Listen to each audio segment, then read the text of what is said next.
Kowantez. ETZ.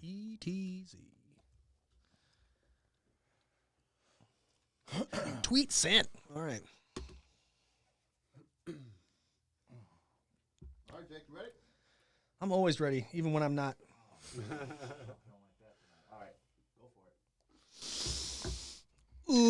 Ladies and gentlemen, welcome to the Sober Swole podcast. My name is Jake Howard, My name is Paul Rowe. and we got a special guest for you.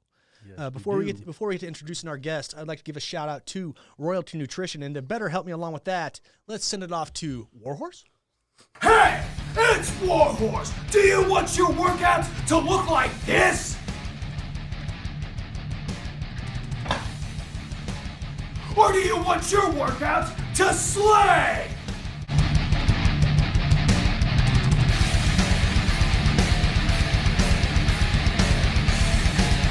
When Warhorse picks his pre-workout, he wants it to slay. If you want second place, go with somebody else. If you want to be a champion, go with Royalty Nutrition.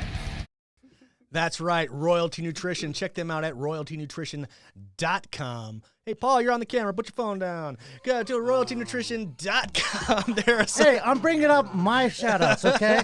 Be prepared. They're a supplement company that uses all high-end ingredients, no bullcrap, no fake hype, no fake promises. Check them out, royaltynutrition.com. Use the discount code 37HAKE to save you 15% on your entire order. I'd like to give some more love to Gorilla Gains. That's over here. Gorilla-Gains.com with a Z. They are a performance apparel company that you can wear comfortably in and out of the gym. They also make great equipment that helps you stay safe while you train. I got the elbow sleeves. I got the knee sleeves. I'm wearing the shoes right now. I got the shirt. I got my hat out in my car. Where's my wrist straps? I love them. You can use the discount code JAKE15 to save you 15% on your entire order. That's gorilla-gains.com. Also, I want to give a big shout out to the FitOps Foundation. The FitOps Foundation is a not-for-profit organization that helps veterans rediscover their purpose after their active duty military training through self-discovery, camaraderie, and learning how not to become just a certified personal trainer, but a highly qualified personal trainer with the title, the Certified Veteran Fitness Operative. Check them out at fitops.org or at FitOps Foundation on Instagram. Without FitOps, I would not be the personal trainer coach that I am today, and I will proudly support them through whatever they got going on. So fitops.org, if you're looking for a great not-for-profit to donate to, that's fitops.org/donate. Paul, hit it with that goodness. All right. So, first place I'm going to go out and give a shout-out to is Advanced Physical Therapy. You can check them out online. You can go to their website, advancedptaz.com. Reason why I'm giving them a shout-out is because I'm sitting here right now not in pain like I would have been had I not seen them, because I have horrible back problems, and these guys are fucking awesome. They have a great staff, very knowledgeable, and they've helped me get out of pain. So if you're looking to get out of pain, give them a shout out, give them a call. I promise you, you will not be sorry. Next shout out I'm going to go out and give out to is the Pigeon Coop. Pigeon Coop is a hall where I got sober, located out in Tempe. If you want to give their website a look, you can look them up at thepigeoncoop.org. Give you all their meeting lists. I'm not sure what happened to my old home group, but it was on Sunday nights at 6 p.m. It was a fourth dimension. It was a men's only meeting, but there's AA, NA, CA. It's all there, man. And I promise you, you'll meet a bunch of cool cats. A lot of good sobriety over there. And speaking of sobriety, I'm going to give a shout out to my boy Kyle Summers, my brother. This man has trudged through the fucking pits of hell with me, and we came out together, still breathing and living, man. And the reason why he does what he does is because he's that good at it. Where he works, it's called Purpose Healing Center. They're out in Scottsdale, and it's a healing center. They do addiction specialties, and it's a fantastic environment, awesome staff. Give them a shout out, give them a look up. Their website is purposehealingcenter.com. And that's all I got, my friend. Well, are you going to introduce your guest, or are you just going to be a dick about stuff? I'm always a dick, so what would have changed now? So tonight, we have an awesome guest. His name is Jon, and I know him because my fiance's been working for him for quite some time, and I've gotten to know him pretty well, gotten to know his story. He just wrote a book. He's got his own podcast, Life Without Crutches, And I'm just going to go and turn it over to him and just say, first off, thank you for being on the show, sir. Thank you. Thank you so much for having me, man. That's really cool. I'm sorry I missed it last time, by the way. Work was crazy that day, and it was just like I wasn't in the right place for it, and I was like, man, I'm gonna go there and bomb the whole thing. So, it's cool. Yeah. Everything's free flowing. So I mean, we figured it out pretty good. So Not it's fine. you. He's our source finder. Hey, it's our show. We just okay. Jesus tits. Anyway, so tell the. Jesus, tits. Well, I mean, Jesus could have had tits. You don't know. You weren't I mean, there. hey, You I know. know. That's true. But tell the folks a little bit about yourself. Well, my name is Jon Kowantez. Like Paul said, the place that I own that he was referring to is called Handcrafted Auto Marine and Off Road. It's like a automotive customization shop. We do all kinds of different things to it, like various vehicles, motorcycles, a lot of boats, RVs, cars, trucks, whatever. And we do all kinds of things to make them more fun, exciting, safe, convenient. Do a lot of audio, off-road accessories. We've been doing a whole lot of boats lately, especially with COVID going on. People are just kind of getting out on the lake. They're getting in their RVs and taking off and heading down the road, and they just want to make them a little bit cooler. So that's kind of like that's who I am, and that's what I was referring to when I said last time I was supposed to be on here. It was a really, really tough day. I just had one of those days where it was like, man, nothing went right. And I think I even ended up staying at the shop until 7:30, I think, and now I realize that's exactly what time this podcast starts. So that would not have worked. I would have been like rushing in here, but like I'm here, I can swing it. I swear, this is how I do everything. It would have been terrible. So that's I guess who I am in terms of what I do for a living, which is weird for me to start off with that. Why do we always do that? I don't know. Identify ourselves by what we do. Because that's, at least for me, that's how I was raised. The first question my father ever asked another man is, hey, what do you do for What a do you living? do for a living? Well, it's better than what they do in Dallas. What's that? How much money you make a year? Yeah, cut right to the chase, huh? Bunch of scumbags. Well, I believe that you have had some time with addiction. Is that correct? Mm. You want to give us a little bit of story about what happened? Sure. I guess my experience with addiction has been, well, I mean, really it goes back to childhood, like I think it does for most people. I think that's generally where the initial wound is created, that we tend to try to numb away the pain of, for the rest of the time that we spend in addiction. And so, I'm no different. I had some things that happened in, my childhood. Some of them very common things I think a lot of kids go through. Some of them not so common. But, I think everybody kind of has their own unique things that happen to them, and then their own very similar things that we all can kind of like, commune around that happen to them. And for me, it just kind of, I took these experiences and I kind of just really went into myself on a lot of things, and I kind of just shut out a lot of people, and I kind of just learned to keep everybody at bay and focus on me, and kind of that like nobody really wanted to be there for me, nobody really wanted to help, so I just kind of had to deal with life on my own. And when I found the first addictive substance that I got into was smoking, and it was like the first thing that I ever did that was like, I don't know, should I be looking at the camera, you guys? Wherever you want. Wherever you want, man. You're I feel cool. like I'm like, No. talking, like right to the person. I'm like, And we're not editing this, by the way. So Yeah, just just have it's fun. free flow. Yeah. Because it feels like we should be like talking to each other. So anyway, so it was like the first thing that I ever did was smoking cigarettes, right? And it was kind of like your typical, I think anyways, innocent junior high kind of deal, I'm trying to be cool, trying to fit in with the kids, because I was never really like the cool kid. I never really fit in with everybody. But I wanted to be liked, like everybody, I think, so the first opportunity that I really had to really kind of be brought in, under the wings of the cool kids was if I smoked, because they were like, hey, come and try this with us. And so I did that, and that was like the first thing that I kind of got into, because I realized that like, oh man, if I do this, then these guys like me. These guys want me to hang around, and that's awesome, because like at that time, like I didn't really have a whole lot of people who wanted me to hang around. So it was great for me, and I started bringing my own cigarettes to the crew, and I was stealing them from my mom and stealing them from other places and stuff like that. She knows all about this, so she's not going to be mad at me. So once I was actually bringing my own cigarettes to like the meetings, it was like these guys are like, wow, you're awesome. You actually stole cigarettes from your mom. You know, like my cool points like went up a lot.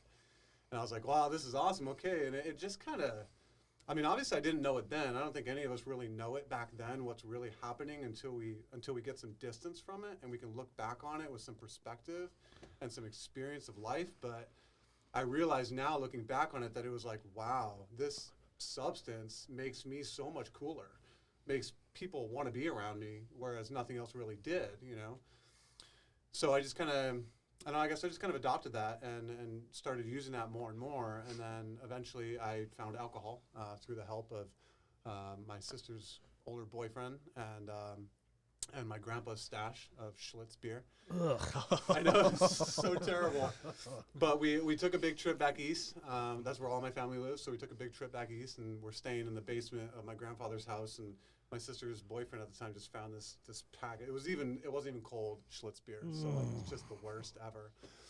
But it was just that next notch, you know, because he was cool. This dude was super cool, right? He like rode a motorcycle, played a guitar, like he did the whole thing. He looked like Scott Weiland from Stone Temple Pilots, you know. Nice. He was like the whole, like the cool dude, right?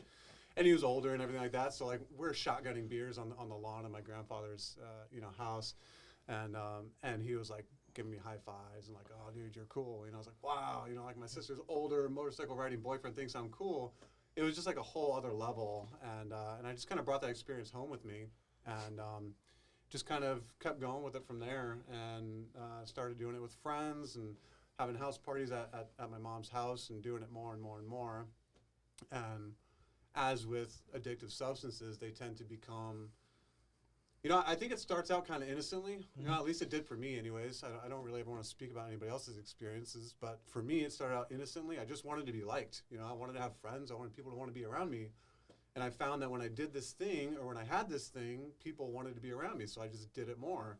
I didn't see any harm in it, you know what I mean?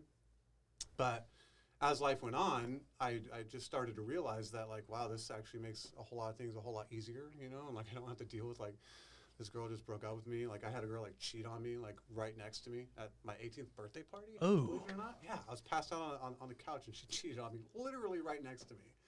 And so, like, things like that, it just made it so much easier to deal with because, you know, you don't have to feel sad if you can just numb it away, you know? Yep.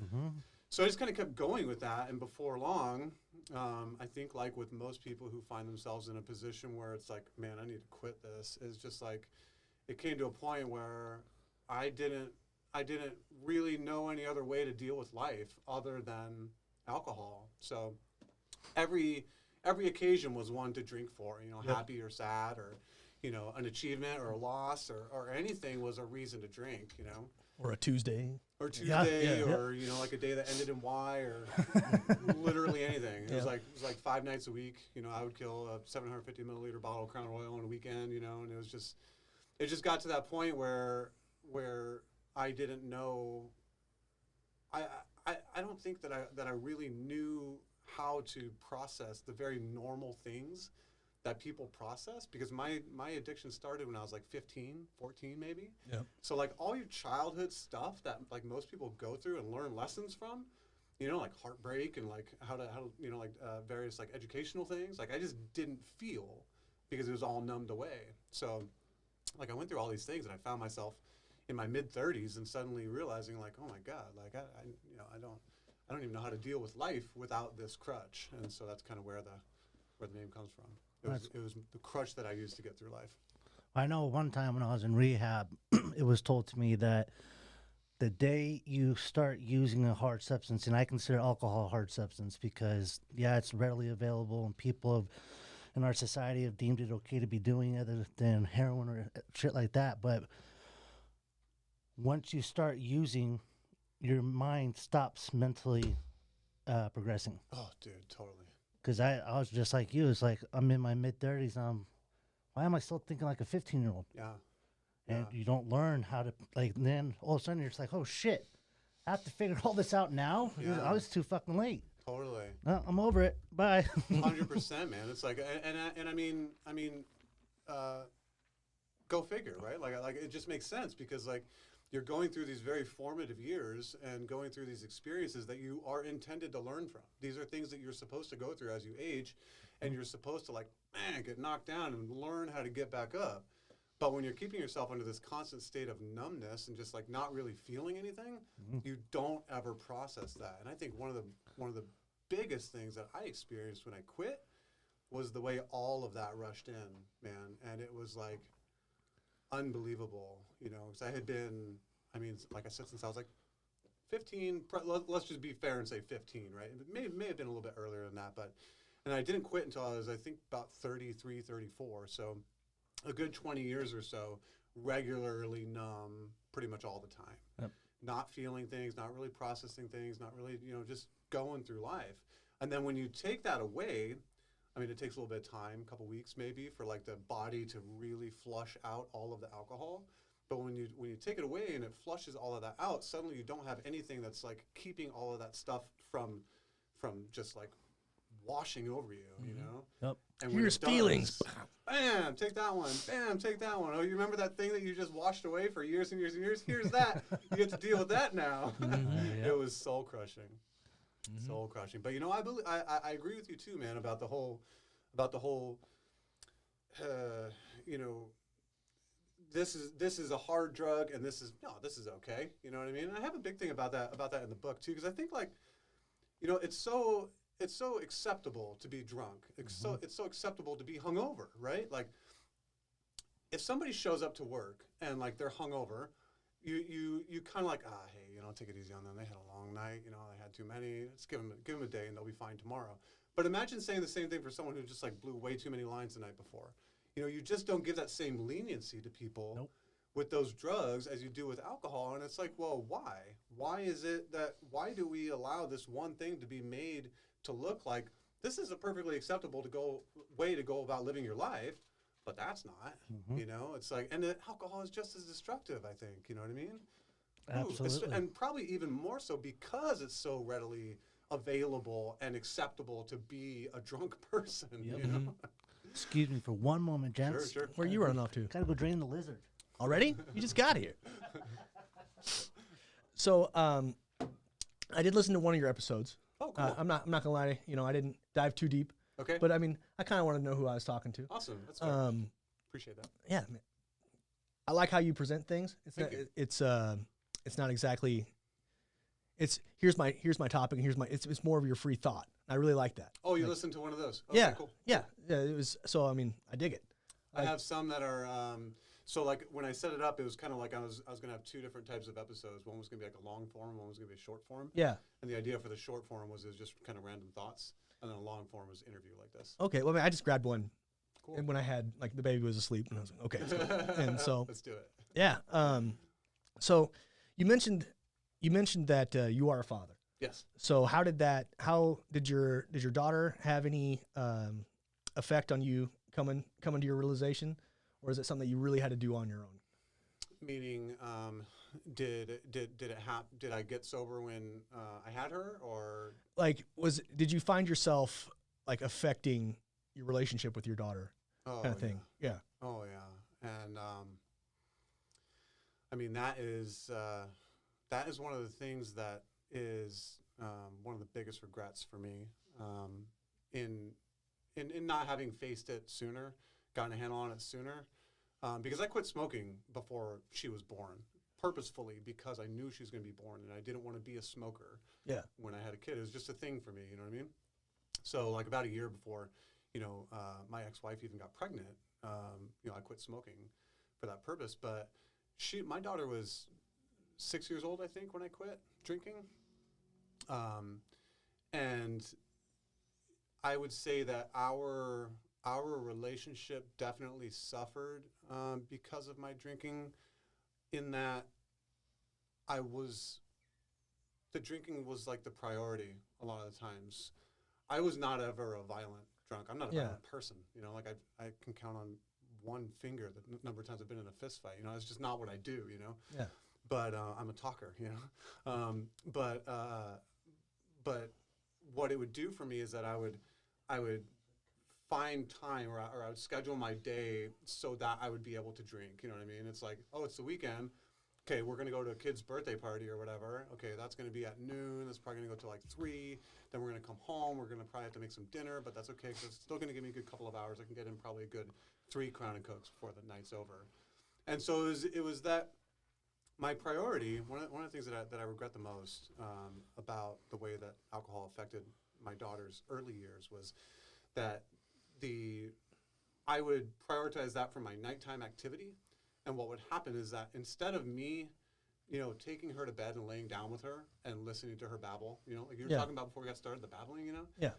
And as they get older, because you have some older ones too, right? Like that turns into like the most pure and innocent hopes and dreams, and the most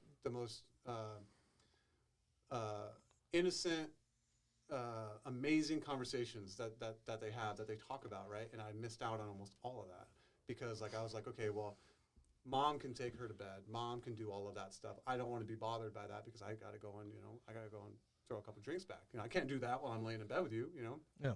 And it wasn't that analytical, I wasn't thinking that way back then. It was just like, okay, I need to do this, so you are going to have to go and take care of that. And I really regret that because I have that now with her, and we have these ridiculous, amazing, awesome conversations, and I'm grateful for it now, but I also realized I missed out on like 6 years of that. So yeah, she definitely, my relationship with her was definitely affected by my drinking, and I would say that she was the primary motivator for my getting sober when I did. Well, so the reason why I brought that up is because we're all girl dads. Mhm. Everybody Okay. here. Ryan's got 2 girls. Paul's got his daughter. I've got my 18. And so I mean, it's crazy, especially with Paul and I's. Let's see, I didn't have my kids until after I was sober. Oh, okay. And so that's kind of a motivator for me now. It's like, I will fuck these kids up if I ever go back to living how I used to, or even like a hint of how I used to live. So that's a big motivator for me to stay away. Like I'm back in college and I'm taking a culinary class for shits and giggles. But the chef last night was cooking with some white wine. I was like, God, I could pound the shit out of that and no one would know. And then I was like, that's stupid. You got to do kid drop off in the morning. All right, kids, get in the goddamn car. And but I think especially with daughters, it's like, because you always hear your daughter's gonna end up with someone that's like you, and like, oh no, So I have to do my absolute best to set an example. Whoever they choose to be with, like, hopefully they can be. Every human being you ever is going to meet is going to have bells and whistles. Sure. But let them be like natural bells and whistles, not like I'm a drunk retard.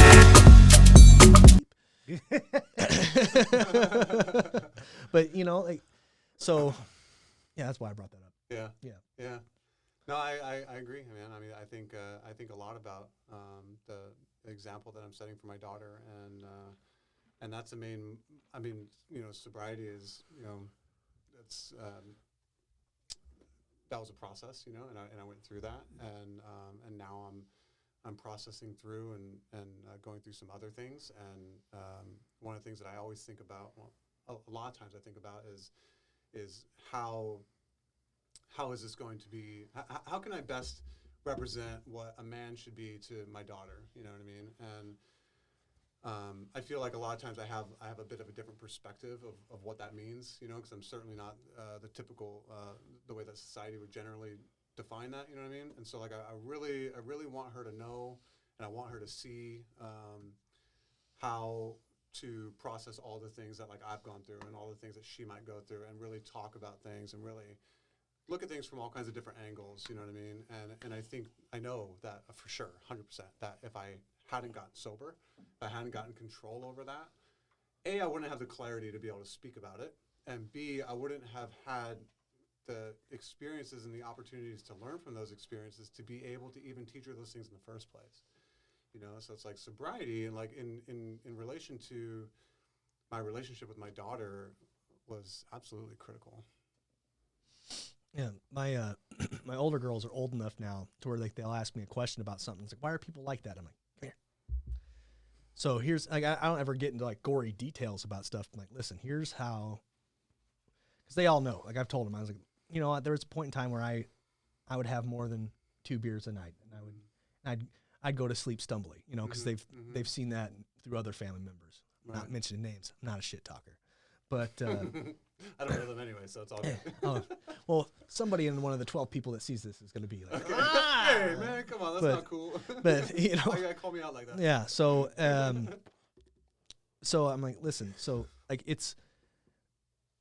there's going to come a point in time when you are going to be presented with the opportunity to either partake or leave it alone.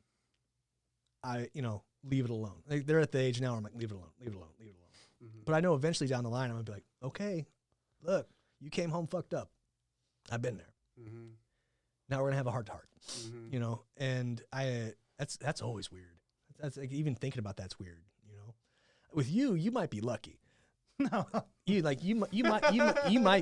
with Brianna, It's like no. you might be okay until college. As far as with her, yes. Mhm. But God has a sick fucking twisted sense of humor, and she's gonna bring home a guy that's just like me, and then I'll just kill them both. 2 birds with 1 stone. I suppose. Exactly. I worry about Ruth. She's already out of her mind. Yeah, she's My- my not. one- See, my I'm 1-year-old? not. I'm not Yeah. worried about her at all. She'll fuck dudes up. Oh yeah, no, I'm not. No, right? Just gonna be like, Should take care of herself. Uh-huh. Dad, this dude, he touched me. I ripped his jaw off and I beat him with it. I'm like, cool. Are the cops coming to my house? You know, this is be a Probably. whole different thing. Like my 1-year-old already does, like, tries to do front flips off the couch and lands on her head and laughs about it. And no. See where this is heading now. Oh, it's so bad. Like, she'll see me wrestling with her older brother, and so if Wyatt's ever laying on the ground, she's like, yes, and she'll attack him. Mm-hmm. So that's what you do to big brother. You'd beat him up. Totally. And and when I've been doing a thing ever since she's been able to, you know, she's stable. I'll drop her, not from like a high distance, but I'll drop her on somebody like, Ruthie bomb, and so that's her thing now. She's like, you know. You'll know when she starts doing this thing. Oh, dude, Elbow drop. I grew up on professional wrestling, so that's always on. So Yeah. she'll sit in front. She's at the age now where she'll sit. She'll actually sit down and like pay attention, Mhm. and she'll watch all the old school wrestling. So I'm like, Got her. There you go. day one, kid. have her watching Star Trek and professional wrestling. We're doing good. Thundercats too. Yeah. Yeah. Yes. Going old school. Oh, yeah. Nice. Well, it's like, in order to appreciate the new school, you must Right. go to the You old gotta school. understand the roots. Yeah, Absolutely. exactly. Yeah. My daughter tells me about these things that are happening right now. I'm like, yeah, they were doing that when I was a kid. She's like, really? Like these like jokes and like these like games. I'm like, yeah, dude, we were doing that. Like your grandmother did that. She's Yeah. like, oh my god. Yeah, Like, blows her mind. hold your tongue and say apple. You heard that one? Hold your tongue and say apple. Aho. Yeah. Asshole, right? Now hold your tongue and say I was born on a pirate ship. I never heard that one. Allah high hit. Pile of shit. I Now, never heard that one. yeah, and that's how you're like, oh, you cussed, you said a bad word. Yeah, we all those good games. I just got to deal with the whole bad word thing not that long ago. Yeah? I deal with the bad word thing quite often, actually. And that was actually really good, I felt, anyways. I don't know. I just handle it the way that I want to handle it, but I felt like it was a really good learning opportunity, you know, for my daughter. She came up to me and was like, she was reading a book called Bridge to Terabithia. Mm-hmm. And she loves this movie, right? She's seen the movie. She absolutely loves the movie. And so now she's reading the book for school. And she comes up to me one day, and I'm in the bathroom doing my thing. And she comes up, she's like, Dad, there's a bad word in here. I don't think this book is for kids. I was like, well, it's a bad word. She's like, it's the D word. Like, you being damn. She's like, oh, you know, that whole thing, like, whatever. And I was like, well, you know, I mean, you love the movie. So what are you trying to say? You don't want to read the book? You don't think it's for kids anymore? You shouldn't read this thing? And she's like, well, I mean, if they say words like that, like, should I really be reading it? Like, sat her down. I'm really big on, like, what you just said. Like, sit down. We're going to talk about this, right? Mhm. We're going to handle this right here and now. Because I know what happens when shit just gets, you know, iced over. You know, you just, we'll deal with that later. It never gets dealt with, and it becomes stuff that you have to sit in a room with 3 other dudes and talk about to work through when you're in your late 30s. You know, it's not good. So I sit her down, and I'm like, listen, like, here's the thing. Like, should kids walk around using bad words? No, I don't think so. But at the same time, like, what is a bad word? And who decided that this one's bad and that one's not bad? Like, if you think about language and what the purpose of words and language really is, it's just to convey an idea, right? So, like, if I'm walking through the house and I stub my toe and I go, damn it, You know, I'm trying to express it. Like, that hurts. Something happened and it hurts. And if I were to use the word dang it instead of damn it, I'm still expressing the same thing. So if the point of language is to express an emotion or like or what you need or something to that effect, why is it bad to say damn it and not bad to say dang it? I just don't understand that. And so I try to explain to her, like, these are what words are. And so in that way, like, one really isn't bad and the other isn't really good. It's just society that tells you that this one is bad and that one's good and you shouldn't say this, but it's okay to say that. And what I want you to know is that, yeah, don't walk around saying damn and shit and all that type of stuff, but also know what's going on behind the scenes, you know what I mean? Don't just do it just because someone tells you not to do it. Understand the reason behind it, you know? So when you get older, you know, you have just more knowledge about it. Yeah, I said something about taking a piss the other day. And then the big girls and my stepson were, and I said, you can say that. And they went, what? I said, Go ahead, you lay it on me. you can say the word piss. And immediately Maya goes, piss. And I was like, Yeah. and she goes, why is that okay? And I said, if you go to England, that's just a word. Right. You're Right. you're just saying P, but with an INSS instead Right. of two E's. Right. Like, I'm not saying go around outside of our home because some people are going to look at you weird, and I don't know how your dad's going to feel about it. Yeah. But like, if you're here and you're using proper context and you're trying to describe something and piss is the right word, go right ahead. Have at it. Yeah, go right ahead. We had a B word breakdown, Oh, yeah. like the same day. I said something, I can't remember what I said, but it was something. Maybe Brittany will jump on and tell me. She's usually here. Where are you, woman? I need you. But Hiding behind. well, no, she's on the live stream okay, chat. got it. But I said something about something being a bitch, and then Mila goes, "Yeah, bitch," and then she was just all of a sudden just embarrassed and started crying. Oh. And Brittany and I were just laughing at her, and like, it's like, you used it right, like you were See, but that's the worst thing. That's the worst thing about bad words that I think, you know, is like that response. You know, it's like we put so much weight on these things, and we make these kids feel like this is terrible. Don't do this. You know, some people say if you do this, you're going to go to hell. You know, and stuff like that. They went It's to a like, Christian school for the first, most of their education. Oh yeah, so like it's just like pounded into their head that like you cannot say these things. I think personally, also with the drinking thing, I also think if you can expose it and take the sting away in a safe environment, that's the best way to handle it. I had my daughter. We were on our way to California once, and we stopped in Blythe, and you know they have like a bunch of restaurants and stuff like that. And we went to one of the ones that had a playground. I had some business to do, so I was on a phone call, and she was up playing in the thing. And when I got done, I went up there and was playing around with her. And she said something about a bad word, the H word or something like that. And I was like, all right, look, enough of this. Lay it on me. She's like, what do you mean? I was like, say it. Obviously, you're interested in it. Obviously, you're curious about it. You're always talking about bad words, constantly talking about this kid said a bad word, that kid said a bad word. I know what's going on here. You're just curious. You just want to feel around the edges to see if it's okay. So I'm just telling you right now, say it. And she's like, hell? Like super quiet. And I was like, a little bit louder. Give it a little bit of gusto. And she said it again. And I was like, how do you feel? She's like, eh. And just like went on playing. Yeah. See, it's like we put so much weight on these things that I think the kids feel it. You know what I mean? And we all know, like, it's like proven psychology. When you tell a kid not to do something, it just makes them want to do it that much more, right? Yep. Tell me not to do something, it makes me want to do it that much more. And I'm almost 40. Yep. You know what I mean? So like, I just feel like if you've got a safe environment and you let them just get it out of their system, they're going to be less inclined to, tell their teacher to go fuck themselves. You know what I mean? Because like they understand what it is. Whoops. Yep. Oh, you're cool. Like I heard multiple times growing up. Is it in the Bible? Yeah. You can say it. There's ass and hell and all kinds of stuff yeah. in the Bible. Like, Oh yeah. We had that conversation too. I'm like, wait a minute. So hold on a second. Like, this is a bad word. Even adults aren't supposed to say this, but it literally says it in the Bible. yeah. How does anybody not see that and see the hypocrisy in that? I don't know, but that's a whole other topic. I think could go off on for hours. Yep. Calling someone a jackass is the holiest of insults. You know? True. That's true. That's funny. See, I had a complete opposite experience. But I think my first or second word was fuck. And then my son's first word was fuck. My daughter's was dad, and then she said shit one time. But I mean, I grew up. My mom. I mean, I thought my mom had stretch arms because I remember we'd be in the back in the van, and her feet, and I thought she just had the biggest finger, just going right out the fucking window. Fuck you, blah blah. Just watching that shit growing up, and so that's how I've always been with my kids. Fuck, shit, dance. I don't give. Say it.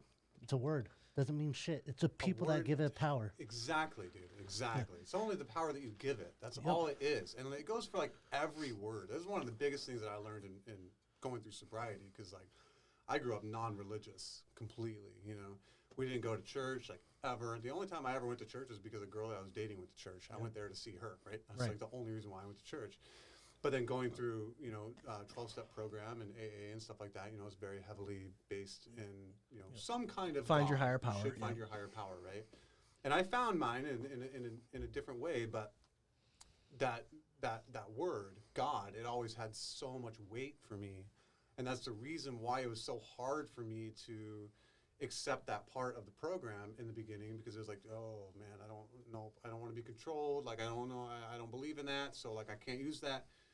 But as I grew, spiritually, and as I learned more, I just kind of started to realize that words only have the power that you give them, and that I get to decide what God means to me. And it has absolutely nothing to do with what you think it means, or what you think it means is what I think it means.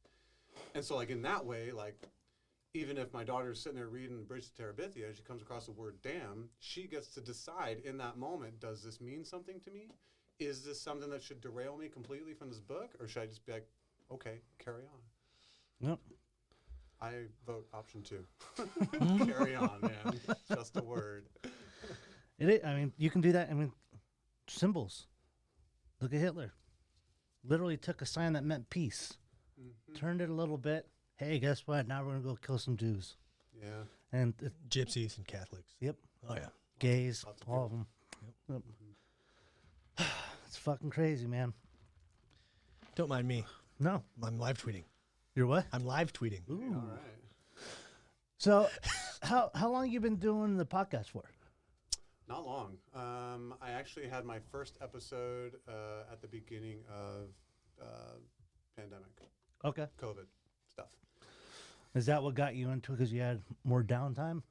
I think, no. So, like, I had planned for the podcast, as kind of like I don't necessarily want to say a compliment to the book, but almost kind of like in partnership with it. And I had been spending, since I had gotten the book finished, I had been spending a bunch of time thinking of guests and topics and things that I wanted to talk about.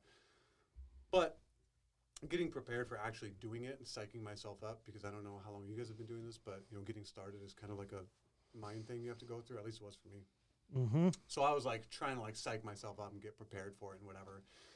But then when this all went down and it was like I was working from home, I was like I had some free time, and I felt like I had the topic of shutdowns and COVID and all that type of stuff to talk about in relation to what the podcast is about. So that was just kind of like, all right, well, here's my opportunity. And that's kind of where it started. So it's been since like March. Nice. Yeah. Okay. Have you had any progress with it? I did really good in the beginning before things got absolutely insane at my shop, which you know all about, I'm sure. I do indeed. Yeah. So I did really good. And I do still have, I have a couple of podcasts that I've recorded that I am sitting on, debating whether or not I want to actually publish them. I've got 3 more interviews that I'm scheduled to do pretty soon. And then I've got a couple more of the short form ones, just Nice. like that kind of thing. My thing is, I'm really, really, really protective over my personal time and my free time. And if I get to start to feeling like all I'm doing is working, it really messes me up. So in the beginning, when things were relatively slow and like I was working from home, Desiree was working from home, Nick was going to the shop and working on cars, and like I had free time, I could do it, and I could bang out like 4 episodes, 3 or 4 episodes at a time, and just bank them and release them later. But then when things started getting busy, like we're just going just crazy for like the past couple months. It's just insane. And so it's like all day long, I'm doing the work thing, and then I'm going to the gym, and then I'm making dinner. On my weekends, it's like this is me time. So when I started getting to the point where I felt like, oh man, like all I'm doing is I'm like working all week long, and then I'm coming home, I'm doing some writing because I'm working on book number 2, and then I got to do podcasts. It started to feel more of like a thing that I had to do, as an obligation rather than just like a thing that I wanted to do. And that's just not right for me. So it's been probably 4 weeks, maybe 5 weeks since I've posted a new episode. But it's good. I'm enjoying it. I'm having a lot of fun with it, and I get some good responses from it. So. Oh yeah. Yeah. So tell us about the book, man. I've been waiting to hear you tell it because I haven't read it. I only know what Des has told me about it, but please tell us what it's about. Look at Paul pretending like he knows how to read. Why do you think they got audiobooks, brother? That'll be coming. Nice. Well, I mean, realistically, I mean, you're not alone. There's maybe a dozen people who have read it.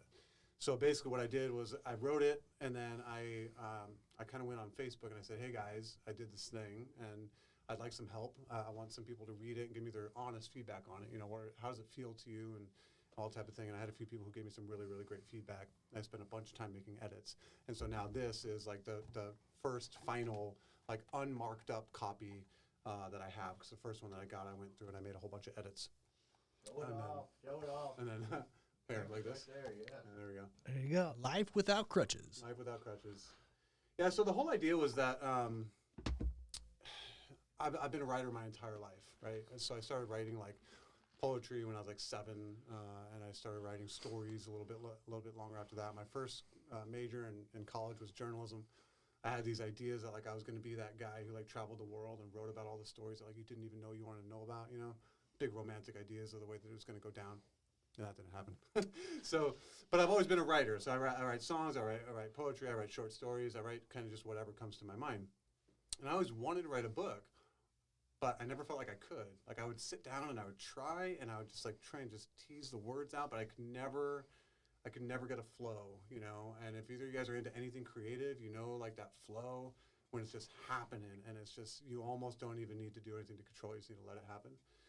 And I never had that happen whenever I tried to write a book. But one day I got the idea about the term life without crutches. And it just came to me at a certain point in my sobriety when I realized how many things truly are crutches. And I set about kind of just removing all of that as much as I could anyways. There's always going to be things that we're working on, right? But as many crutches as I could for my life so that I could stand on my own, you know, and like not have these things that I'm just like, if I don't have this thing, I'm going to fall, you know, was kind of the idea. And I just kind of took it and ran with it, and it just flowed really, really naturally. So it's basically, it's part memoir and it's part self-help, I guess is the way that I explain it. And I always feel like I have a hard time explaining it, but it's basically my story, like we talked about, kind of how I got started and the things that happened in my life that led me to the point where I adopted alcoholism, where I picked up that crutch, you know, and started using it to just kind of like stumble my way through life. And the events in my life that kind of like how that unfolded over time, because I know for me, I don't know about for you guys or for anybody that might be watching, but it's something that doesn't, you don't really go from like your first drink to like full blown craziness in like a year, you know, like it generally takes a considerable amount of time. So it's kind of the story of how it started, the things that triggered the initial discovery of alcohol as a way to take away the pain, and then continuing to use it until it became an addiction, and then the events that led me to the point where I knew that I had to change. And so that's part one of it, and then part two is the actual process of changing. And so the reason why I wrote it is because I felt like I used some traditional methods, you know, like I said, 12-step program. I went to AA. I went to a bunch of counselors. I did all of that stuff, you know. But then there were also some things that I felt were really critical to my journey of sobriety that I had to learn on my own. that I had to like cultivate as I went. And I remember thinking, like, after I got through it, like, man, if I had somebody who had just like sat me down in the beginning and said, hey, think about this, or what about this, or have you asked yourself this, or, you know, those types of things, I feel like I would have maybe progressed a little bit easier. And so that's kind of what part 2 is about. It's about the process of going from using alcohol 4 or 5 nights a week to numb away all of your problems, all of your pain, to getting to a place where you've worked through that pain, so that there's no more need to numb anything away. You know, because I believe that, and it's just my experience. I don't know anybody else's experience. I can only speak about what I've gone through, but in my experience, alcoholism or any kind of addiction, social media, watching TV, you know, eating a bunch of shitty food, or just eating a bunch of food, or, you know, any of these things that are addictions that we don't generally think of when we think of addictions. I think it's just a way to pull you out of your moment. It's a way to distract you from whatever's happening in your life at the moment, right? And so something's happening and you don't like it and you don't want to feel that way anymore, so you get drunk and you don't have to feel that way anymore. Or, you know, you're fighting with your spouse and you don't want to deal with it, so you go into the man cave and you start playing video games or whatever. Whatever it is, it's a thing that you're using to avoid dealing with another thing. And I think that the longer you do that, the more deeply embedded that thing becomes, and the deeper that pain is really residing. So once you go through all that, like we talked about before, once you take away that substance that's been numbing you from this pain all along, dude, nothing holds it back. And like your only choice at that point is to face it. Like you have to, because you don't have any defense against it anymore. Mm-hmm. But I feel that once you face that and you deal with that problem and you solve that and, you know, heal the wound, I guess is a good way to say it, then you don't really have a need to numb anymore, because there's no pain anymore. So that's kind of that was kind of the idea behind doing that's the part 2, and the idea behind doing it is to be able to say, hey, here's what I went through. Here's these things that you know are readily available for you that you can use, these tools that you can use. But here's the things that I learned along my own personal journey that I hope, you know, might help you along yours. Hell yeah, man. That's awesome. Now, I was told by Dez that you and Nick had developed a system, or I don't know what word you'd like to use to describe it, or boundaries, right? And when you started setting up those boundaries for yourself, did you step away from the program? Oh, yeah. Yeah, good. I have as well. And like yesterday, for example, was a good learning opportunity, what you just said. I had 2 choices. Because I love numbing out. I don't like feelings at all because of shit that's happened to me when I was a kid. And it was either A, get really fucked up, or B, to feel it. And I felt it, and that's why I look like Jabba the Hutt today, man, because I was screaming, I was crying, I was fucking yelling, I was full of so much rage and anger. But then today I got to see, holy shit, I walked through it. Yeah, it fucking sucked really, really bad, and I'm still dealing with the process of my emotions right now, but I know now I don't need to pick up that fucking bottle or that drink to go get fucked up. Because now I've learned where I can manage having a beer or 2, having a glass of wine with my fiance, just simple as that. But when you were first doing it, because I know I had a lot of guilt and shame behind that, because I was like, holy shit, what are the people going to think about me now that I've stepped out of the program? But again, it's word and perspective, right? What is the program? It's just a bunch of people coming together. But with my experience, I just felt,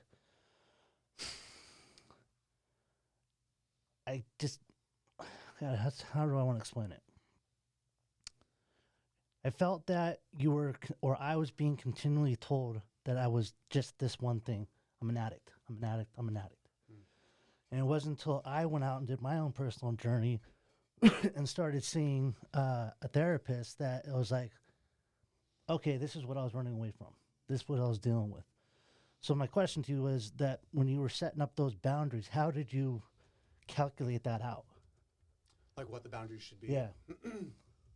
Well, I mean, first of all, I just want to say, I'll come back to the boundaries thing in a minute, but first of all, I just want to say that, like, I totally feel all of that, like 100%, you know, and when I say that I stepped away from the program, I mean, I just stopped going to AA one day, a while ago, you know, long before any other changes were made, and it was just more along the lines for me that I just didn't feel like, you kind of alluded to it, within those programs. I always struggle to talk about this in the right way, because I so many people's lives are saved in those programs, and there's a really great place for them, and there's really good elements to them. The 12-step program is like genius, in my opinion, in what it does and what it forces you to encounter and face. It's really, really great. But I also feel like it has this tendency to keep you in that state and keep you in that mindset, and that where defined by that label, you know, and consistently every day referring to myself as an alcoholic when I hadn't had a drink in over 2 years was like, it didn't sit well with me. And I didn't like this idea that, like, I had to call myself that in order to be accepted, because I felt like what you said, like you're always this one thing, and I'm like, no, I'm not. Like, I've been so many things throughout my entire life. I've changed in so many different ways. There's no way that this one thing is going to define me for the rest of my life. And one of the biggest and best things that I've learned through my whole experience has been that you've got the power to completely change the trajectory of your entire life at any moment in time. And it's something that I think is like a concept that when you first hear it, I know when I first heard it, I was like, whatever, dude. Like, there's so many things that are in motion, and there's so many things I have to do and whatever. There's no way that I have that much power. But once you go through some things that really test that power, and you really see that, like, holy shit, I really can live exactly the life that I want to live, man, like, I really feel like you can literally change whatever you want to about your life at any given moment. It's just a matter of, I'm really big on focusing on in the moment, like we were talking about before. In the moment, what is it that you're feeling in that moment? Why are you responding the way that you're responding? What's happening right now? And what does that say, you know? So one of the reasons why I stepped away from the program was because I just didn't like that feeling. I didn't like feeling like I was either destined for the grave or the bottle or whatever it was. What are they saying? It's like a 12 volt. Locked up, covered up, or sobered up. Yeah, something to that effect. It's like, no, man. And if that's the way, like, I don't want to live that life. I don't want to be so black and white where I'm either a useless drunk or completely sober. I don't believe that life is that black and white. So that was one of the reasons, one of the big things that drove me away from the program. But in terms of like the boundaries and the substitutions, that's a big thing for me, and that's a big part of what I put in the book. And some of the things that I felt like I had to kind of like learn on my own. You know, it's out there. You know, the knowledge is out there, but I feel like I had to kind of stumble through that and like oh God, I gotta stay away from that. Oh man, I gotta kind of find a different way to do that.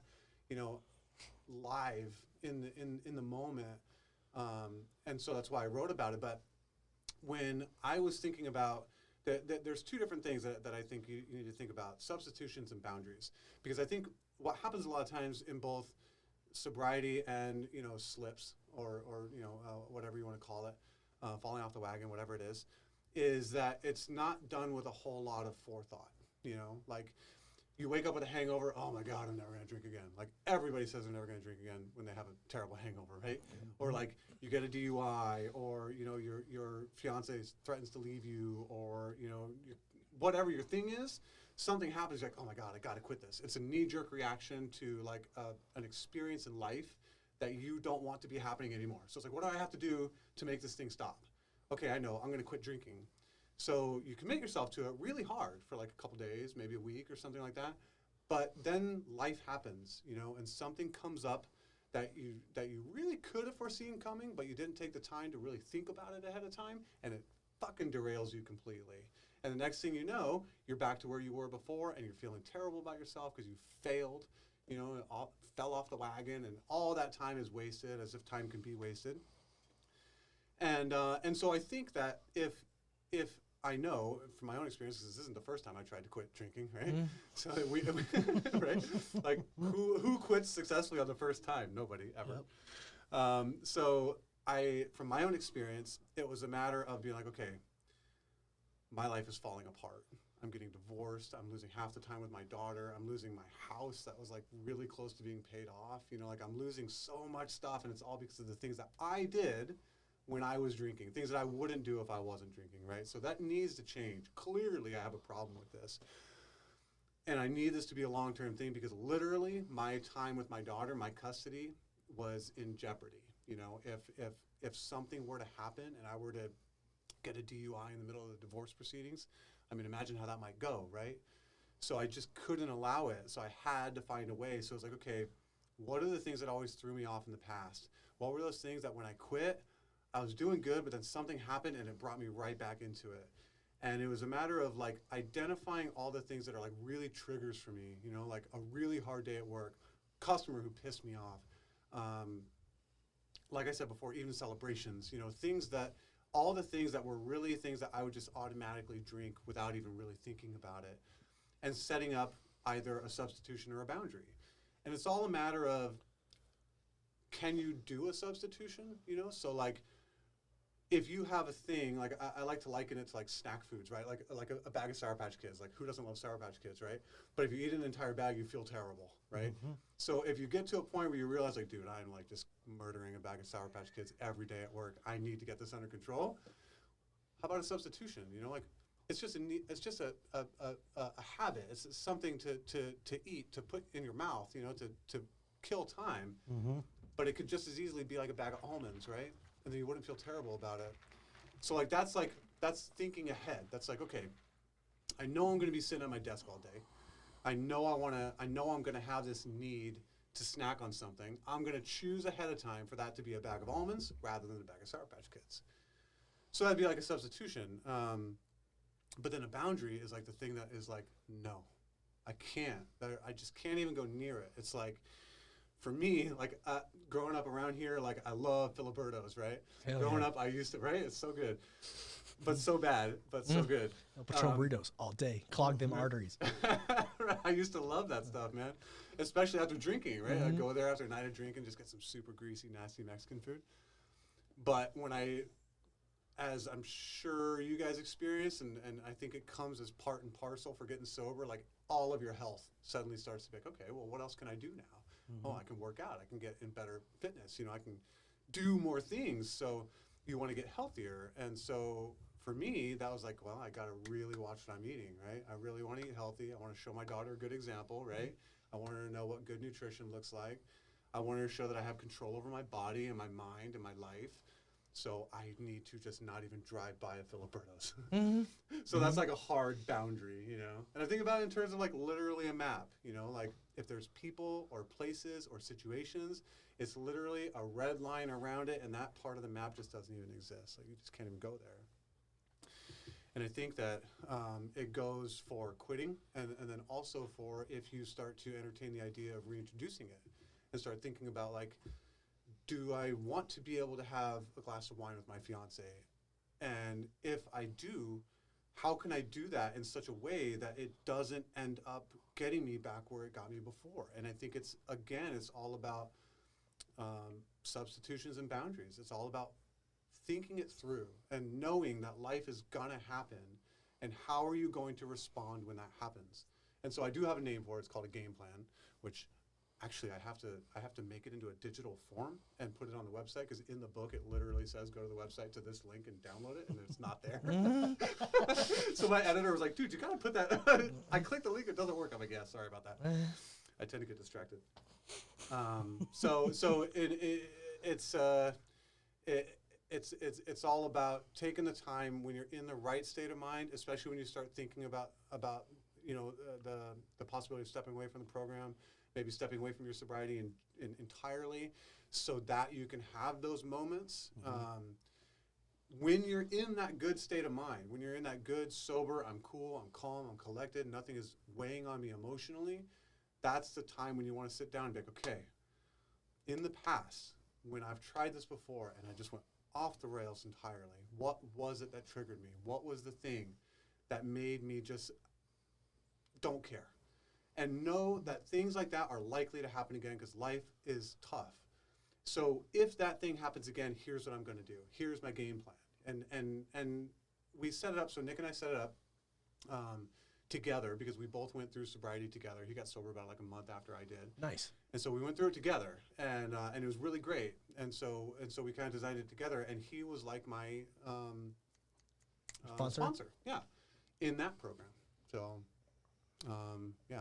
Does that answer the question? No, answered it perfectly. Extremely long-winded answer to that question. No. It, Jake texted me if I'm all right, and I've been like drenched in sweat for like the last 45 minutes, and I can't stop shaking.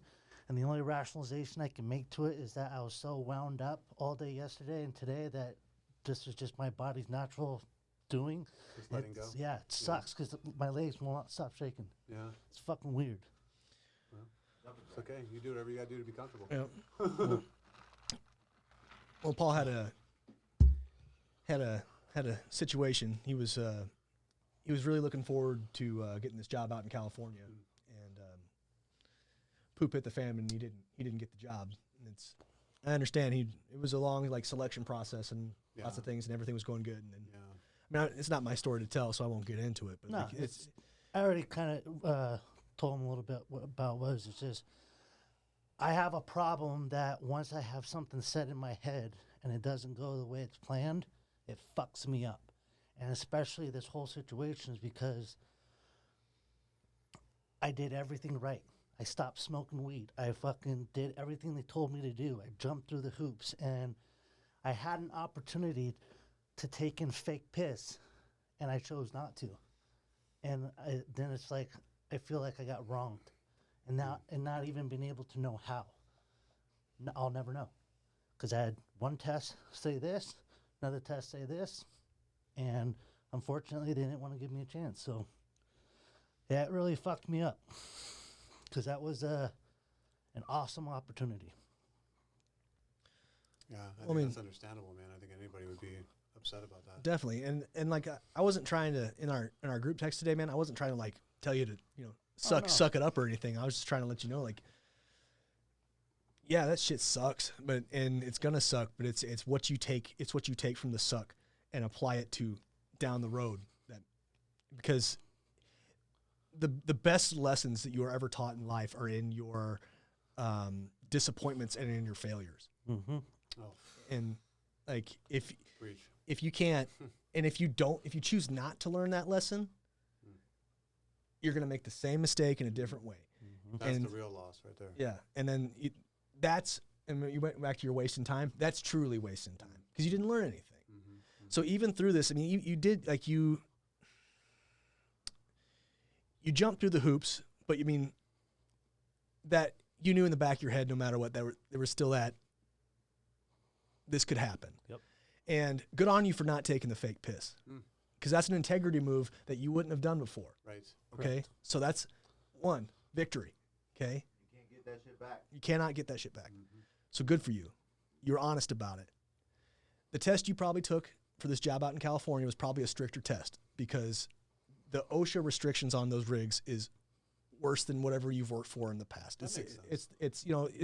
It's probably closer to the test that they give, the UFC fighters. You know what I mean? So I was trying to tell you about that. Remember when John Jones popped that last time? It was for something he quit taking like years ago, but it cycled back up in his system because his body was still processing that little itty bitty bit of that steroid that he popped for. So you gotta think about it, man. What lesson is in that? So if you is your weed smoking, even on occasion, if you choose to do so, is that worth it? Okay, especially if you're trying to do something else down the road that there's going to be a drug test for. Okay, you know what I mean? Like, especially if they don't do the rinky dink, congratulations, you passed your parole P test, which is kind of probably what you went through here, right? Not this extreme. Can we really trust this dude piss test, which I'm not saying you're not trustworthy. I'm just saying that's probably how they're covering their ass down the road, so they can't get sued for you accidentally slipping or something. You know, you got to think about these, especially with oil companies. They're multi-billion-dollar companies, and so I mean, they're just doing everything they could to cover their ass, and them not giving you a chance to prove it. It's also them just covering their ass. You know what I mean? Especially when they probably have a cat that's lined up that can piss clean no matter what. When I was working in the oil industry, my whole team got fired because I was the only cat that peed clean when they took us into test. Okay, and I didn't get to come back to work for the company anymore because you know what I mean. Yep. That wasn't my fuck up, but because you have oil companies, especially oil companies with all their crazy regulations, have to cover their ass so hard. It is what it is. And actually, I'll tell you this right now. I'm kind of glad. Like, your brother seems to handle it well, but with how you're wired, man, I think with the constant travel back and forth and the long hours, I don't think it'd have been good for you in the long run. I know the money would have been good, but brother, you would have lost your fucking mind on a platform. You would have hit somebody with a fucking wrench, and then, you know, I'd have to be reading a news article. You know what I mean? You make me sound like I'm a violent person. No. I just want to fight people all the time. But you get what I'm saying, man? Like, you gotta find the blessing in. You gotta find the shit that's under the gold that's under the shit. That's what I'm looking for. Okay, it's there. Right. It's just hard to see it right now. That's exactly, and that because my biggest problem for me is I am my own worst enemy.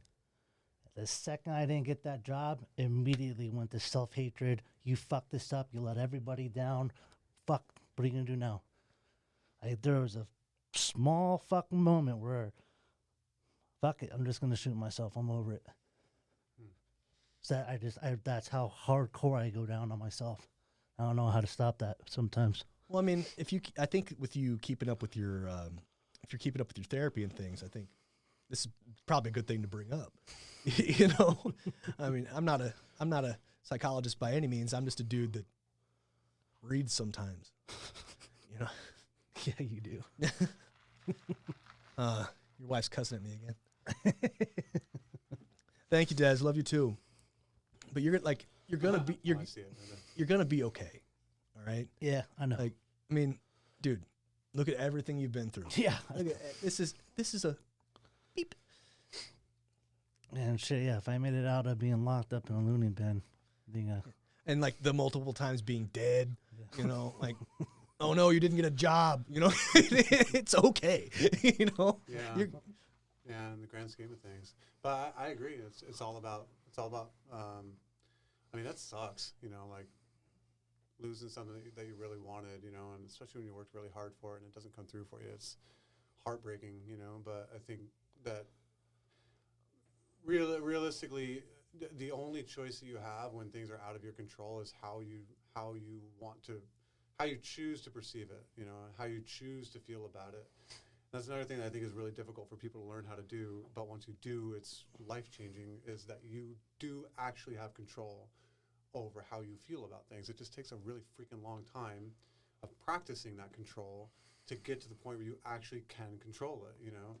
But when you do, you realize that, like, you can control how you perceive the thing. So it sucks, and it you know, it hurts, and you go through a couple of days like, oh man, really down on yourself. I think that's natural, you know, to be down about it because you lost this thing that you want. But then to learn to take a look at, like, okay, what did I learn from this? What good came out of it? And I think that not turning to the other person's piss thing is a great thing, because that's like, is that something that you would have done before? Oh yeah. Yeah. Absolutely. See, so that's growth, and like I think. One of the problems that we deal with as people is we always think that we're supposed to be somewhere else, and me too. We're supposed to be somewhere else. Like, I'm already supposed to be here, but I'm here. Why am I not there? I'm here. I want to be there. I should be there. Like, it just doesn't make sense to us. But the purpose of life is to grow. And so, like, if you can, like, look at all these experiences and be like, okay, where's the opportunity to grow within this experience? Then next time you're in that situation, you're like that much better off. So, like, you've already, like, you should be proud of yourself that you had the, not courage. What was the word that you used? Integrity. to not do that. That's like a huge step forward in you as a person.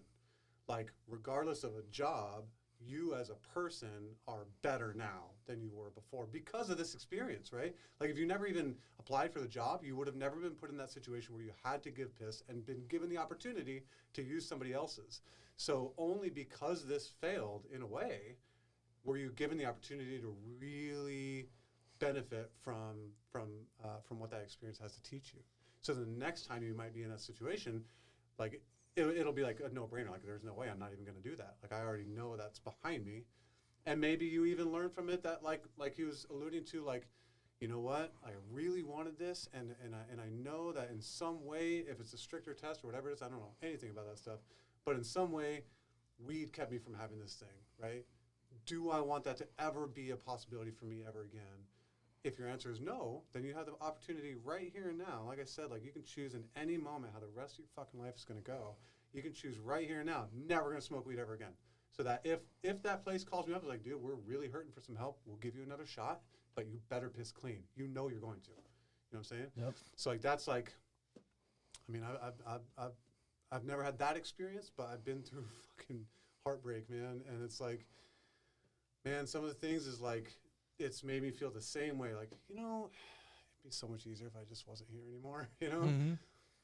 But to be able to really break down those things and look at them from a distance, you know, and learn the things from them, at the very least you get better from it, you know? Yep. And I think that makes, I don't know if it does right now, you look better now than 5 minutes ago. Yeah. So, like, I don't know if that makes you feel better, but it makes me feel better when I have something like that happen, you know, look at it that way. Yeah, no, other than sweat my balls off, I'm not shaking. So progress. That's good, man. That's good. What's mean? What more can you ask for? How long did it take me to really quit talking about, like, in sad ways, about giving up my business? Yeah, months. Years. You stop. Yeah. Yeah. You stopped. but you know what I mean? Yeah. Take it. Okay. That's what it is. What it is. My life is better in a totally different way. Yep. Am I making dumb money? Like doing what I used to do and training people and stuff? Right. No. But I'm happy. I'm in a house. I've got a family. I'm working towards my degree that I would have never gone back to work for. Oh, cool, man. You know what I mean? Yep. Congratulations. Like, so thank you. Yeah, that's cool. So I'm happy in a totally different direction. It took me a while to realize that I was happy in this direction. Right. But then when it happened, I was like, oh, shit, this is great. You know? Hey, have you been sober that whole time? I've been sober the whole time. Oh, yeah, that too. And, you know, and then,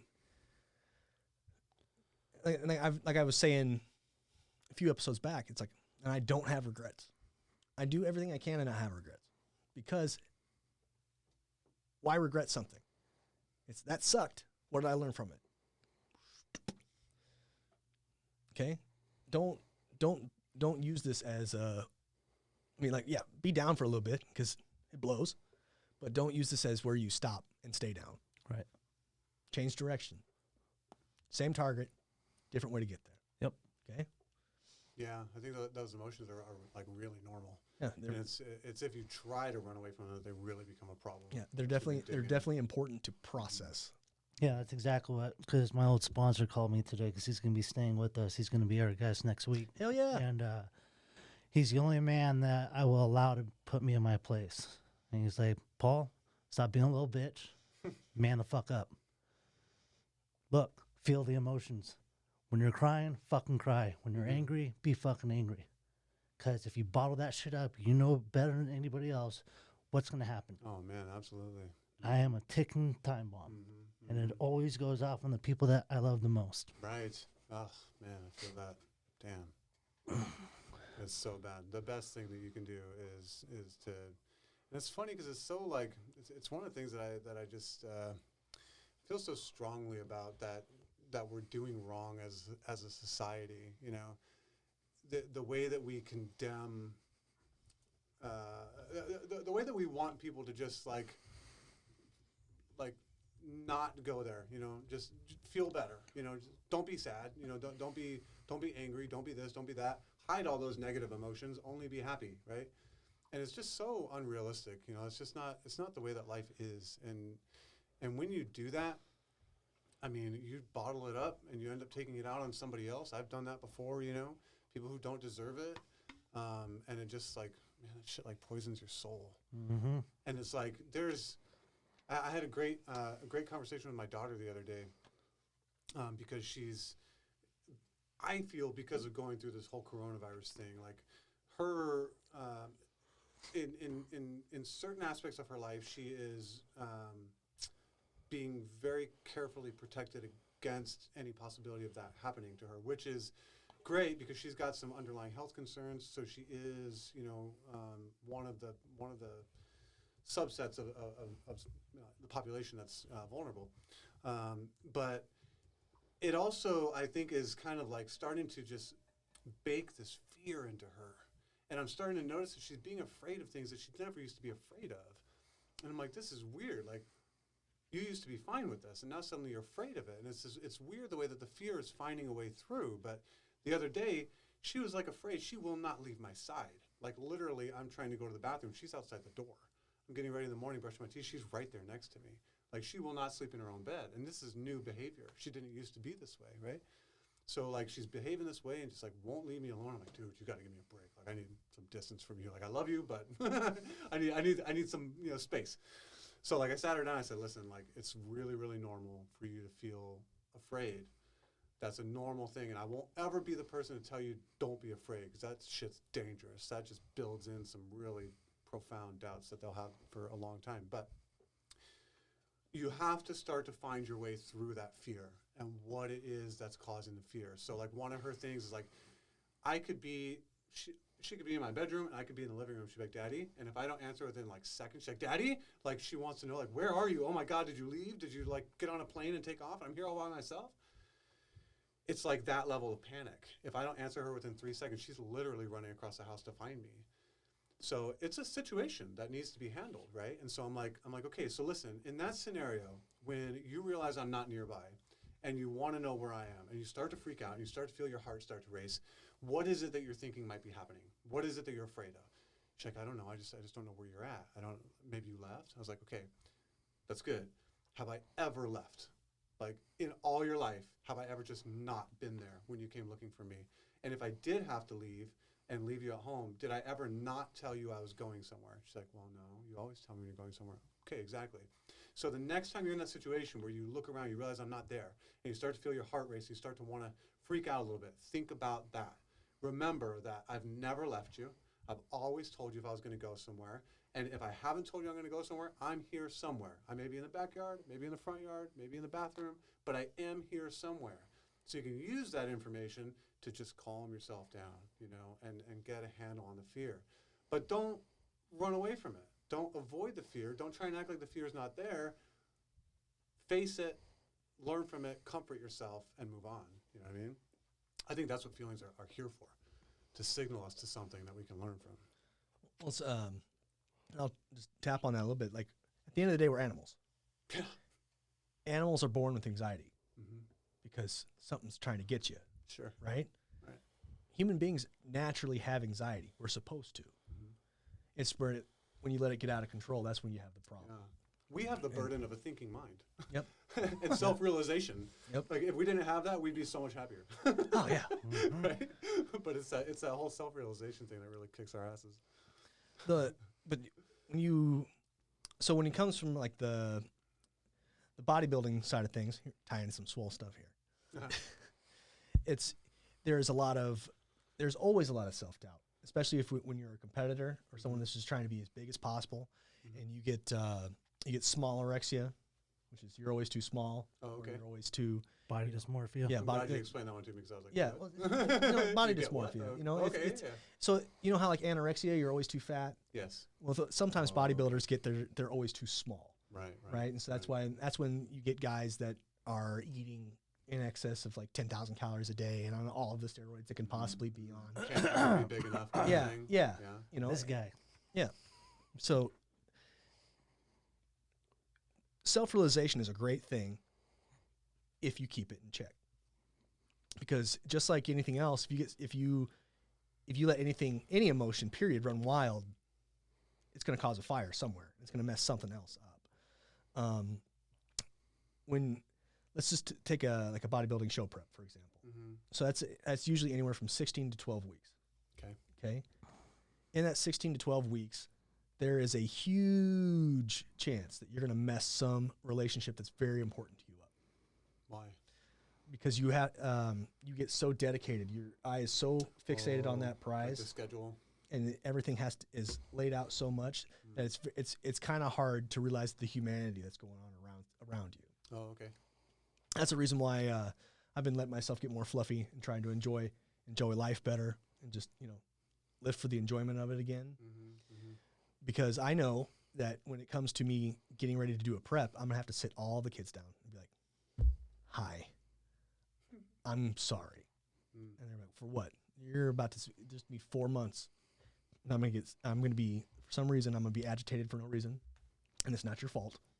Understand it, and then, because how I have to approach things now is I have to approach things as someone that's taking care of other people. Yeah. When I did my first shows, I was living out in Texas.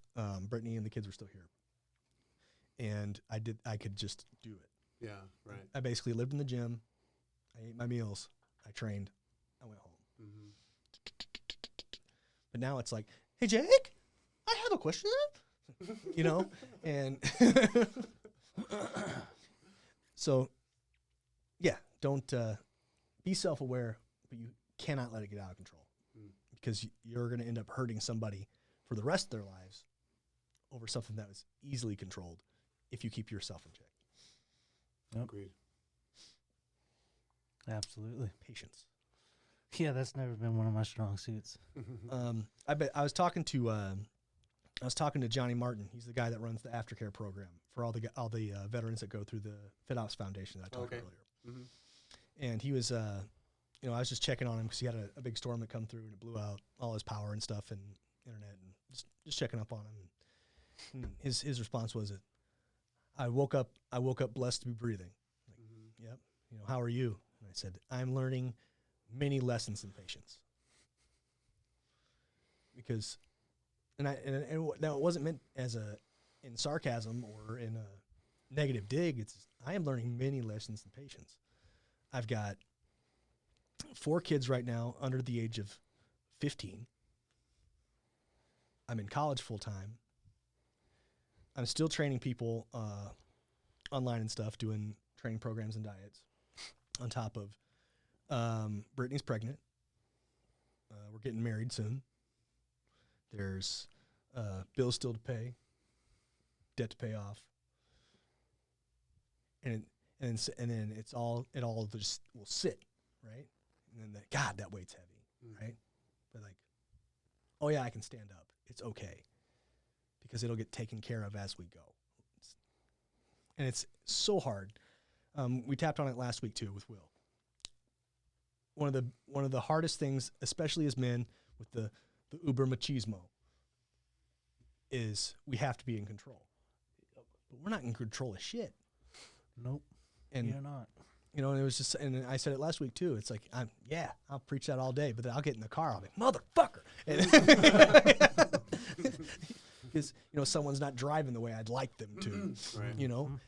It's, you have to keep that in check too. You're like, oh yeah, that's just you being an animal that thinks everyone in your world is you're king of it. And one of the hardest things that we have to do is we have to realize we're not kings of the world. We may be king of our domain, maybe our domicile, kinda, but there's just going to be so much more out of our control than they'll ever be in our control. Sure. And that's just the universe, baby. Well, I had that example shown to me on Monday because I didn't know what was going on yet. Hadn't heard from anybody. Was still trying to deal with the thought of not being able to prove myself with the drug test. And this guy cut me off. And it set me off, dude, to where I followed this fucking guy off the freeway. We were at a red light. I got out of my truck, started going up to his, and he fucking took off. I could have just pissed off the wrong person, could have pulled out a gun, thought he was in Right. fucking fear and shot me. Right. And he would have been within right to do so. Yeah. And all for what? Yeah. Nope. Patience. Yeah. But that's how you learn things like that, right? Like, Mhm. I've been there, got really, really angry at, man. I've done some things before that, I mean, I don't live without regrets, I have regrets, 100%, I don't let them affect me, most times, but there are definitely some things that I've done that I really wish I didn't do. And they continue to have an effect on my life, which is, I think, the reason why I regret them. Like, man, if I hadn't done that, my life would be better now. But it's having gone through those things and having done those things that you wish you hadn't done, that when you're in that situation again, it gives you the opportunity to think about it a different way. I had when I got divorced from my wife, it was really difficult, really tumultuous for years, for a lot of reasons that I won't get into, but it was just a tough go of it. The co-parenting thing was a really difficult thing, and I don't know how to tell the story without saying that shortly after we got divorced, she got remarried. Shortly after that, she had another baby, and while she was like a day, maybe 2 days away from having this baby, this thing happened where her new husband's mom had come into town, and they wanted to take my daughter to go see her. And they called me to ask me when I was like 2 minutes away from picking her up from her mom's house, because it was like the day that we trade off, right? And she's like, hey, do you mind if we take her to go and see, her grandmother? And I was like, I'm 2 minutes away. We got to go home. We got to do dinner. We got to do bedtime. We got to do bath time. We got to do, we got a full night. This is going to really mess up my schedule. So no, I'm sorry, but no. But then when I got there, my daughter was crying, just like tears running down her face. And she comes up to me, she said, why won't you let me see grandma? And like, whoa, why won't I let you? Like, this isn't me. I didn't do this. This isn't my responsibility for making this happen.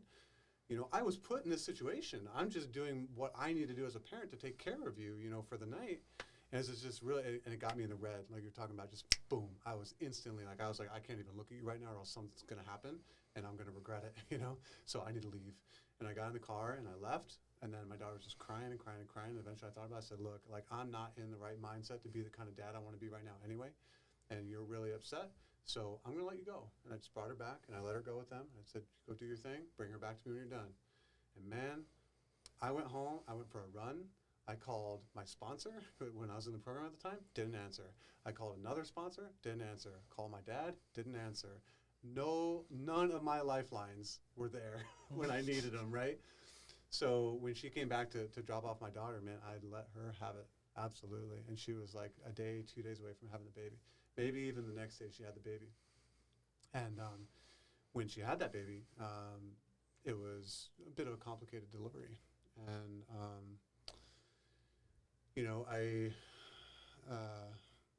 I had to kind of work through that and deal with the feeling that, like, I might have caused that. The stress that she felt and the tension that put on the rest of the pregnancy, and that might, because it was, I believe it was an elevated heart rate kind of thing, which really cuts close to home because our daughter was born with congenital heart disease, and she had to have open heart surgery when she's 7 days old. So like, we've been through this before, right? So like, I can only imagine now, being the me that I am now, looking back on that situation at my ex-wife, having already been through this like terrible scenario with our first daughter getting her chest cut open, heart repaired, 7 days old. It was a nightmare. And now she's having another baby, and it's turning into an emergency situation. And what must have been going through her head must have been terrifying, I wasn't thinking about that when I yelled at her. But all I was thinking about was like, how could you possibly put me in this situation where just by being a good parent and doing what I need to do, you made me the one that was the bad guy. That's all I was thinking about. So I laid into her. I'm not physical, like I said before. I don't do that. So there was never a worry of that, but I let her hear it. So in time, after I got some distance from that, And I was able to think about that, and I know that they were mad at me about it, you know, and like I got to like get some perspective, and I got to feel like, oh my God, man, like what if my reactions caused that? I didn't need to do that. That didn't solve anything, you know. If anything, it only made it worse. But there's nothing I could do about it. All I could do is let it go, not let it control me. But it did give me an opportunity to choose differently the next time, right? So now she's pregnant again, and now we're in the COVID scenario, right? And they're really scared about her getting sick while being pregnant, right? Because what could that possibly do, you know? And so it gave me an opportunity to, well, I was going to go camping with some friends, and I thought, you know what, like, I want to do this. This is my life. I deserve to raise my daughter the way I want to. You got your thing going on. That's none of my business. I shouldn't have that affect the way that I want to parent my own daughter. But then, because of the way that I felt about what I did last time, you know, that regret that I still carry, I was able to stop and think, all right, hang on a minute, John. You were selfish like this before, you know, and you had to work to get over that, you know, and it took a long time to repair the damage to the relationship that caused. Now you have an opportunity to do it differently. So, like, is there maybe something that you could do this time that wouldn't be hurtful, but also may even bridge that gap a little bit and show that you're actually actively trying to do something right by them, not just not wrong, but right, you know?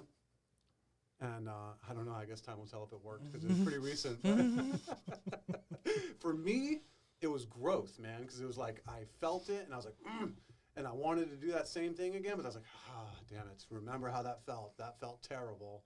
Do something different. And I did, and I felt peace. Regardless of how they felt about it or whatever is, you know, don't care. But I felt peace, and that was really good.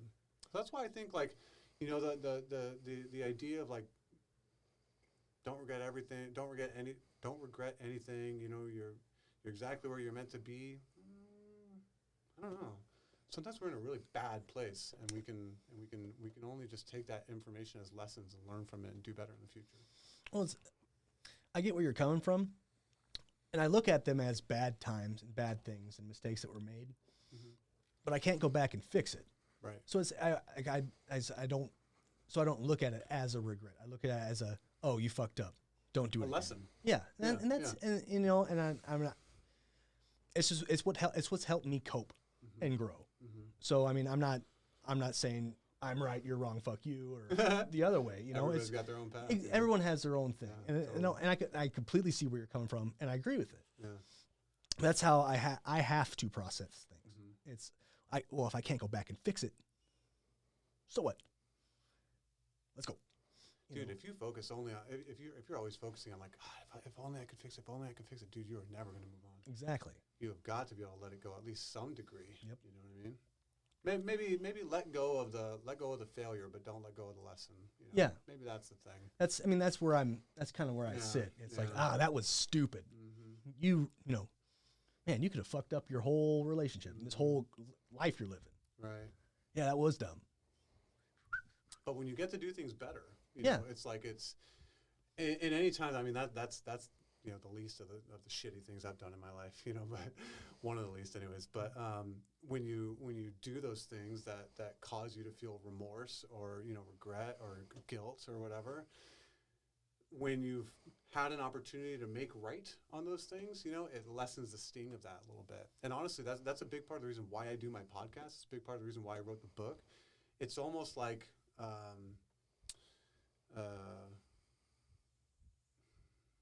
giving back, I guess, to a degree, making up for some of the harm that I've caused people. You know, if I can use what I went through and what I learned to help some other people, then maybe that evens the score a little bit, you know, and maybe that makes it so that if I start feeling a little bit guilty or you know, whatever about some things I've done in the past, I can be like, okay, yeah, that's true, but if you hadn't done that, then you wouldn't have gone through this, and that wouldn't have made you learn that lesson. You used that lesson to write that thing, and that really moved that one person who got sober and saved their life. So, I mean, is it really all that regretful in the end? So I think that if you can use those things as opportunities to learn from and grow from and do better in the next time, then you're less likely to have regrets to even have to learn how to live without. Maybe. Or not. Works for me. Yeah. I mean, you got to think about it. At the end of the day, right now, we're just three dudes that have lived pretty much different lives with similar things attached to it. Yeah. And we're all just processing shit in the best way that we know how. Our computers are all different. Right. You know, we're not Windows or Macs or Linux. We're something not even discovered yet. You know? Right. So, Yeah, for sure. what do you think? I gotta take a shit, so and it's gonna be one of those ones that I take off all my clothes and Oh yeah, But hey, I took care of the bathroom for Wow. you. Ooh. Serious. yeah. I saw the bathrooms were looking nice there, Ryan. And I got a plunger, so Hey! don't coat it down, son. Dang. No, this is the type of shit that needs to be done in the privacy of my own home. Oh. So It's like serious. is it one of the champagnes? You know. You gotta light some candles, really set the scene. Yeah, it's gonna be one of those ones. As soon as I'm done, I'm jumping in the shower. Well, all right then.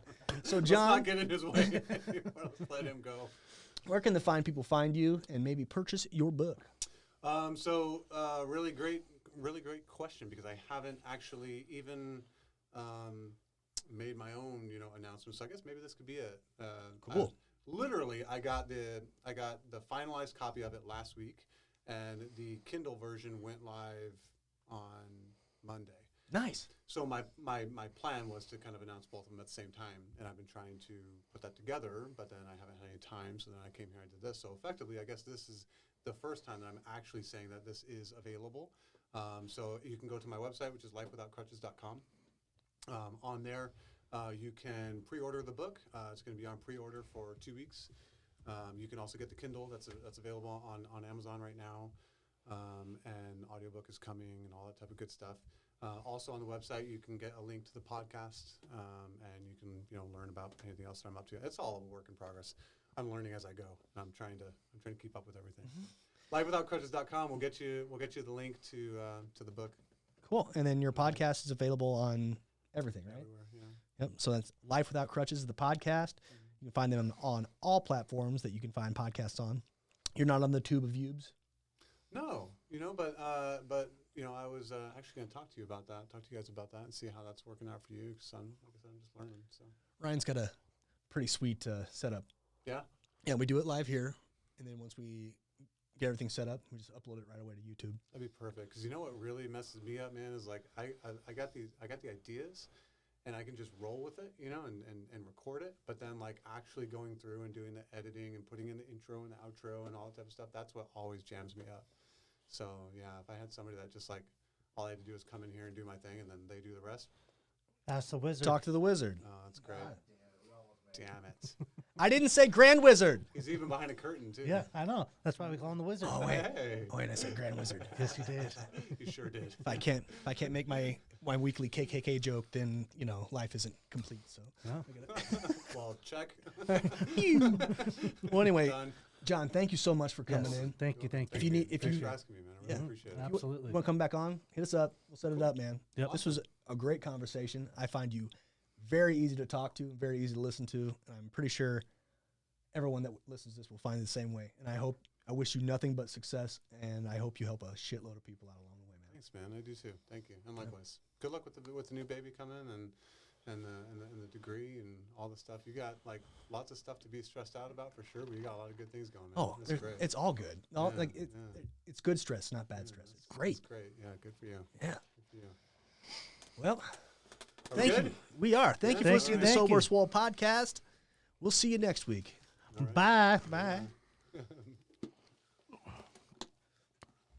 Ugh. Look at him, just doing it all from his desk. God. Wizardry. And